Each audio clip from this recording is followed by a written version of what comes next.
Going into this game, the Eagles had an opportunity to be the only undefeated team remaining in the NFL through Week 6 this season.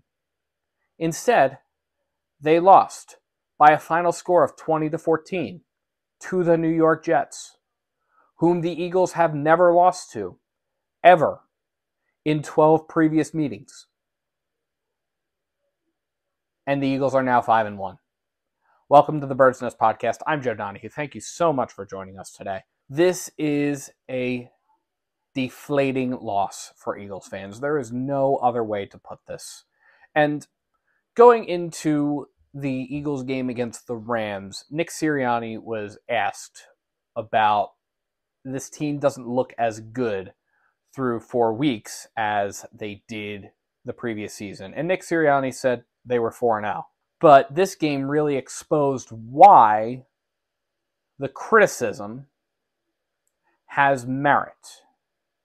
Because the Eagles are not as good of a team as they were last year. But this was a game that was littered with bad mistakes, that was littered with bad decisions, and it was littered with missed opportunities. The Eagles had no business losing to the New York Jets. So let's talk about this game, because this game boils down to one statistic, and it was my fifth key to the game in our preview episode, and it was turnovers. The Eagles had 4 turnovers, 3 interceptions, 1 fumble. The Jets had 0. The Eagles could not take the ball away from the New York Jets. And you can make arguments and you can make excuses and you can say what happened. You could say that the Eagles secondary has been banged up. You could say that Reed Blankenship left the game with an injury. You could say that Darius Slay was out. You could say that the Eagles were missing some big defensive players. Jalen Carter was out of the game. Justin Evans was out of the game. Sidney Brown was out of the game. And each of the interceptions you could say something about. You could say that Jalen Hurts threw the ball to Dallas Goedert, but it kind of pinballed off his leg and into the hands of Quinnen Williams, who was able to recover it.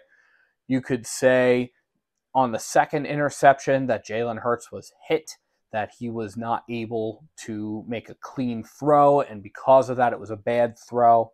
The last interception of the game was a third and long situation. If the Eagles converted on third down there, they win the game. Because it was after the 2-minute warning in the fourth quarter. The New York Jets were out of timeouts. And all the Eagles had to do was pick up a first down, and they kneeled it out and game over. And instead, what happens? Well, the Eagles turned the ball over, which was the worst possible thing that could have happened. Nick Sirianni talked post-game about that particular play where he let Jalen Hurts throw, and he talked about why he was okay with that. We thought that if we got the first down there in that particular case, the game was over. The worst thing that could happen happened. Sure, every time you're gonna think about it. I don't think in that particular case we thought running it was the right thing. Then we had a third down earlier in that drive that we converted on in similar circumstances. We're gonna trust our guys to make plays. I think AJ had a pretty good game, and we're gonna trust our guys to make plays in that particular case. And looking at it.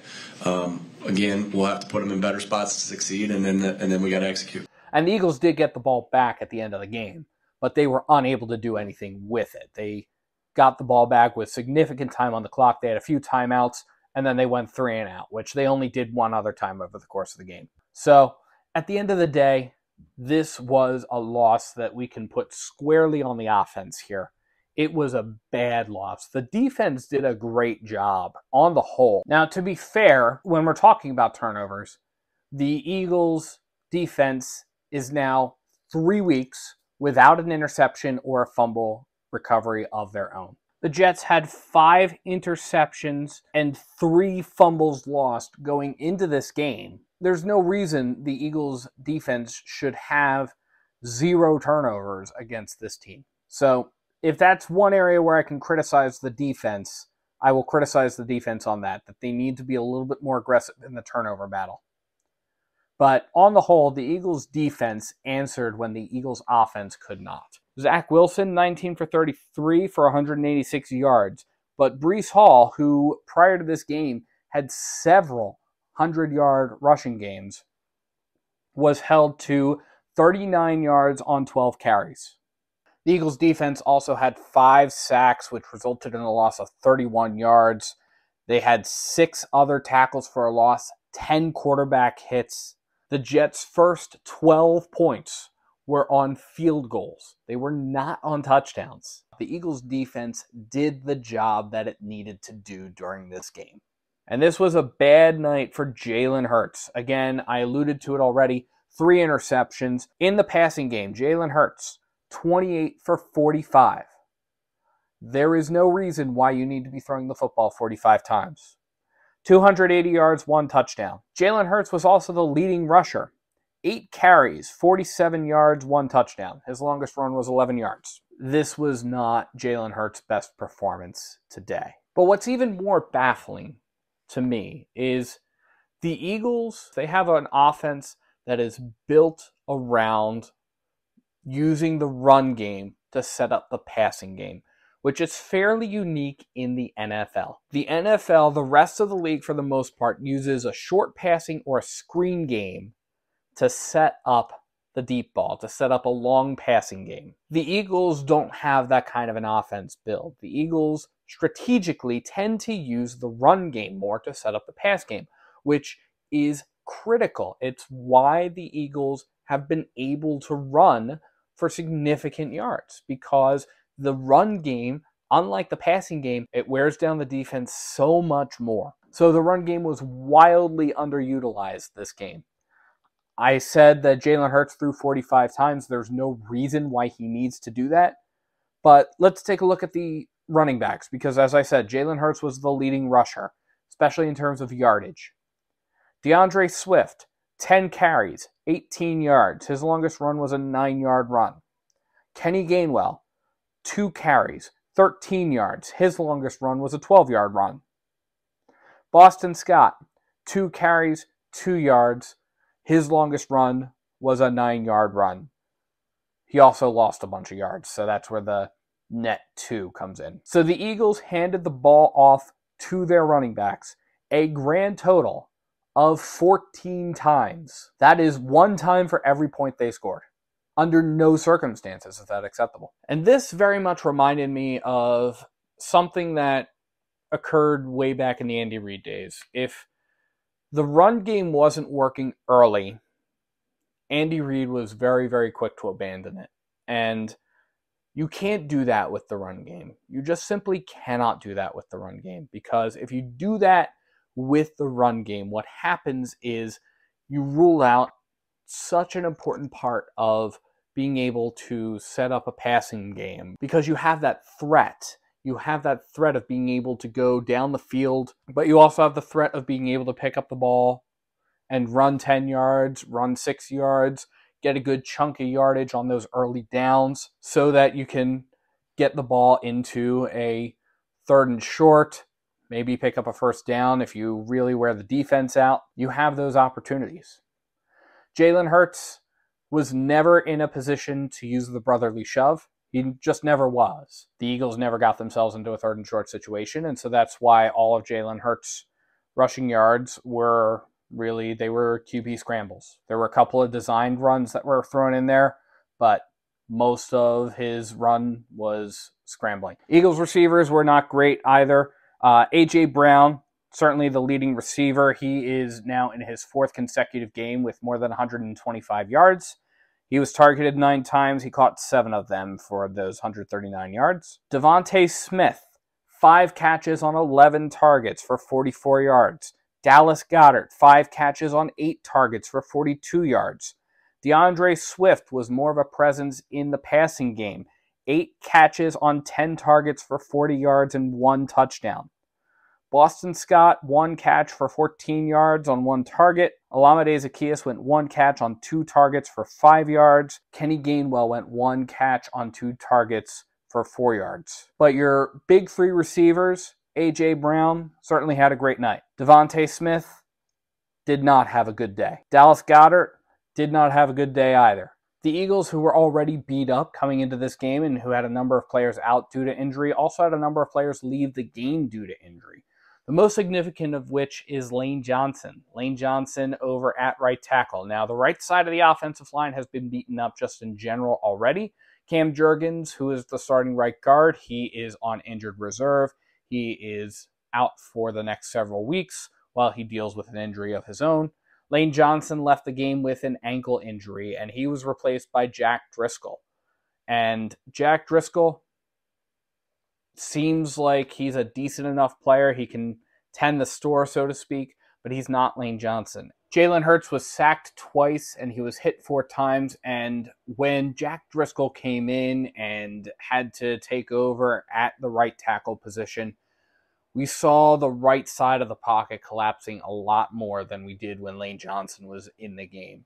So Lane Johnson's absence is noticed when the Eagles do not have him in the game. With the Eagles' win-loss record, when Lane Johnson is on the sideline being an abysmal 13 wins and 22 losses. Hopefully Lane Johnson's absence is not a long one. We'll probably hear more about that tomorrow or later in the week as we hear more about what Lane Johnson's status is, what the injury is going to look like. Hopefully it's something that he's able to bounce back quickly from because the Eagles need him. There were a lot of decisions in this game that really, really left me wondering why. It was whether or not you targeted a receiver that was in double coverage, whether or not you were leading a particular receiver. Even on that drive that took us to the 2-minute warning, on that third down, the first play following the 2-minute warning, you don't need to be throwing the ball there. You need to pick up a first down. Even if you didn't pick up the first down, because what happens is if you don't pick up the first down, you pick up a good chunk of yards, you take off a lot of time from the clock because it'll take you about 10 seconds to get everything situated, and then the clock runs. The Jets at that point in time were out of timeouts, so then you send the punter on, you punt it deep into their territory. They've got the ball with less than a minute left, and you put it squarely on the Jets' offense to be able to march down the field, which they did to some success, but it wasn't great. So this was a game that was really won and lost by the offense and by poor decision-making on the offensive side of the football. And there's really no other way to express that. Jalen Hurts talked about this after the game. You know, you look at this game and you have so many missed opportunities and really so many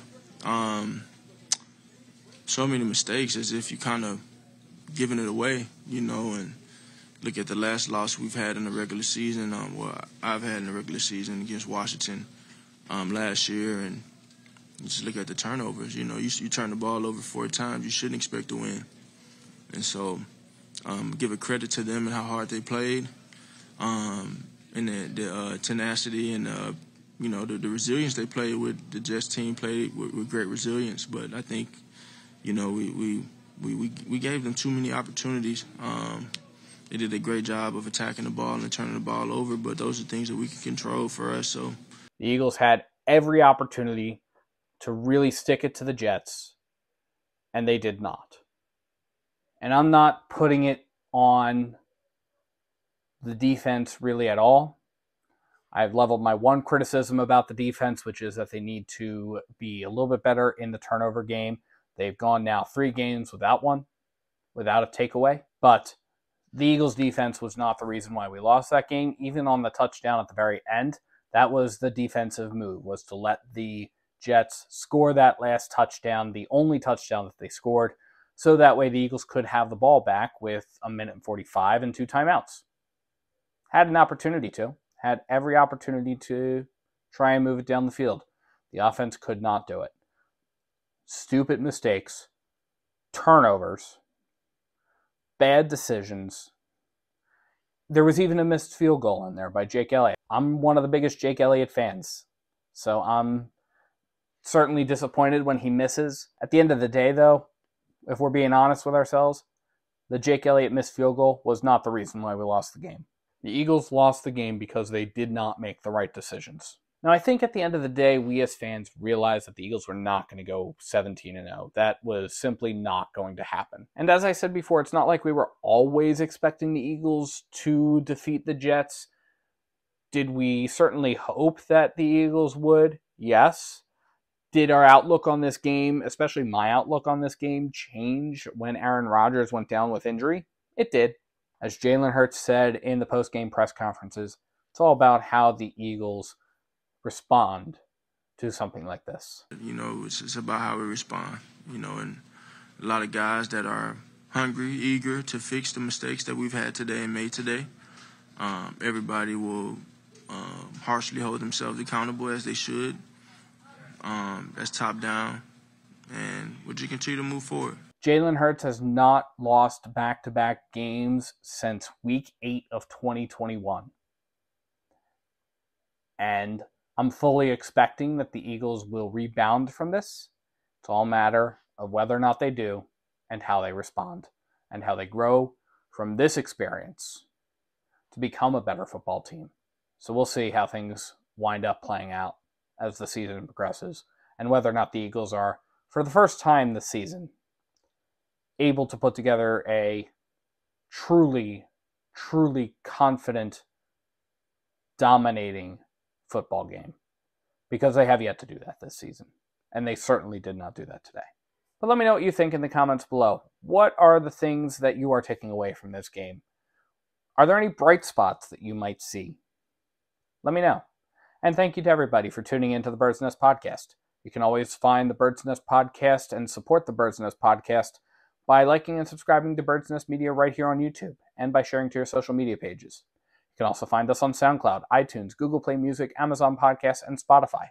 Please check out birdsnestmedia.com for additional Eagles coverage. And if you feel so inclined to support Bird's Nest Media in a different way, we have a link to our Patreon in the description below and at birdsnestmedia.com. Thanks so much for tuning in, and let's go Eagles.